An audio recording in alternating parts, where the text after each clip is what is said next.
Well, Craig, yeah, as Anthony's just said, you're looking very well. You've got a great challenge on your hands, but a big smile on your face. You just embrace this challenge then? Yeah, I'm embracing it. I feel like I'm in good spirits. When you've done the work in the gym and there's no stones left unturned, you're just in a good place. Sometimes when you feel like you might have missed something or done something a bit short, you're a bit, in yourself thinking, I hope it don't come out on the night. But you've done all the hard work, you've trained to the best you can, and you believe in your ability, you're in good spirits because you just can't wait for Saturday night to go and put all of that into play. If you want a challenge, I think Dmitry Bivol is some challenge, isn't it? Yeah, 100%, and that's why we asked for the fight. We asked Eddie to fight Dmitry Bivol because we wanted a big challenge, we wanted a big fight, and I felt like I was ready. I thought I was at the time in my career where I was prepared for that. A year or two ago, I wouldn't ask for that fight because I wasn't ready for them sort of fights. And now I believe I'm coming into good form.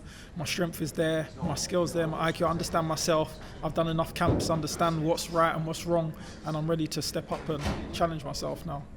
Mate, like timing's everything, Craig. I've seen over the last few years the improvement has been massive under Peter Sims. What do you think it has been down to? Is that the main improvement? Obviously, coming off the best win of your career last time out, rolling into a fight like this. What do you see as the big improvement with you and Peter? I think, first of all, I was at the wrong weight. Yeah. Was a massive factor. Even as an amateur, although I had a small amateur pedigree, yeah. I boxed at light heavyweight. Yes. I then thought, with this one-day rehydration, I can go super middleweight and still be myself, which it wasn't working. After 9-10 fights, although I left unbeaten, I just knew that I was just getting away with it, really. Yeah. And obviously, I took that fight on 5 days' notice against Buglioni, and even to do that fight at that weight with no training camp and my first 12 rounder showed the difference, because when I was super middleweight, I might have started fading sometimes 5-6 rounds in. I could do 12 rounds at light heavyweight with no training camp, so we realised that was my right weight. And after that, is every fight from then on, it was like a learning camp at light heavyweight, growing into the weight, understanding myself. So the time I came to the Jake Paul fight, I just started coming a little bit into form. Had a couple more, I got a bit. Yet again, it was experience with my mind, because it was like I was getting people out of there within 3 rounds constantly. You start believing in the hype, believing your own power, you start making mistakes. That was another learning curve I had. Stick to your boxing, don't start thinking you're this one-punch artist, you're going to get everyone out of there.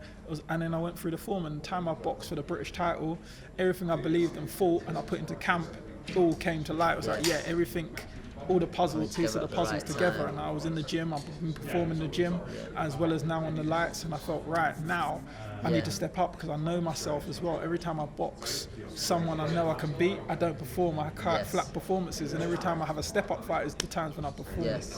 No, so it's nice to have that little bit of fear factor, because obviously Bivol is seen as one of the best lightweights on the planet without a doubt. Before, like you say, are you enjoying being around this bubble? Like I saw before, you let Spider-Man know there's only room for one Spider-Man in town at breakfast with Derek Chisora and Joseph Parker. You enjoying all this? Yeah, I'm enjoying it. I'm embracing it, because I've been told many times that you box and then you look back in your career and you wish you enjoyed all the moments. And I think to myself, like, I'm going to embrace all the moments. And I said to everyone in the camp, and everyone's like, have you taken this interview? You must be excited about the world title. And I said, to be honest, I haven't right now, because at the time through camp it was just hard work, getting everything right during camp. It wasn't embracing this moment. And I said, probably take it all and enjoy it in fight week. And now I've done all the hard work. It's fight week now. Now I'm embracing it, enjoying it. So, Craig, you pull it off Saturday. What does it mean to you? What does it mean to the people close to you? It means everything, It's been a hard journey, hard graft. I've been kicking the door down for a while. I feel like a lot of people say I don't really get the credit that I should get.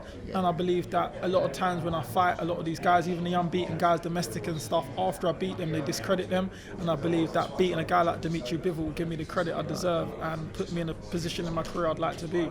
Good stuff. Wish you all the best, Craig, for Saturday. Just want to ask you something now, Anthony.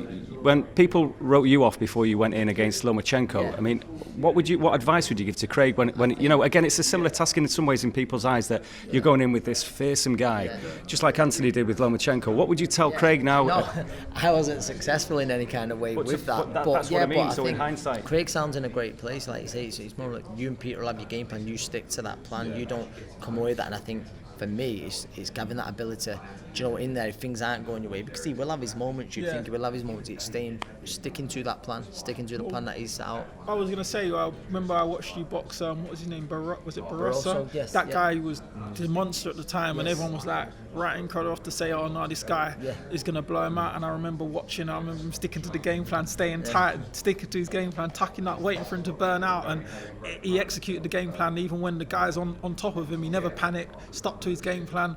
And I remember watching that, and I thought, I loved that. Like, they wrote him off, and he just went out there and executed the job, and just stuck to his game plan, as you just said for me to do on Saturday night. Nice memories, aren't they? Good times, People good remember. times, and we're rooting for Craig massively on Saturday, mate. Thank you, mate. Really, all the best. Appreciate Don't do that, it, man. mate.